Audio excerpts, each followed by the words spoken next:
দাদা জিপ কই? জিপটা রাখবো রেখে চলে এসেছি। জিপটা আমি জিপ ও বের করেছে আমি তুলেছি ফুটবলার দেওয়া আছে ওর যে ফটো তুলবে জিপ পার করে দেবে আবার ঢুকিয়ে ঢুকিয়ে আরে দর্শকগুলোকে দেখাবো কত দর্শক দাঁড়িয়ে সবাইকে দেখাচ্ছি আমি আনবো না ওই দাদুর কোলে কোলে চলে এসেছে আমি বলছি যেতে হবে না ওইদিকে না না আইএসটা ভালো হয়েছে একটা জিনিস দেখার মতো এই যে শুট করে আছে অন্য বাচ্চারা এরকম থাকে না তো।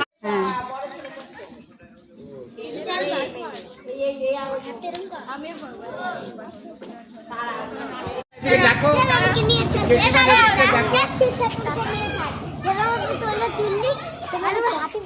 আসছি কোথায় যাবে না সবাই দেখছে একটু সবাইকে তুলে নিই। কুমারী হয়েছিল। হ্যাঁ এই যে দুর্গা এই দুর্গা হবি ওরে এদিকে তাকা একটুখানি কুমারী পূজা কুমারী সেজেছিল।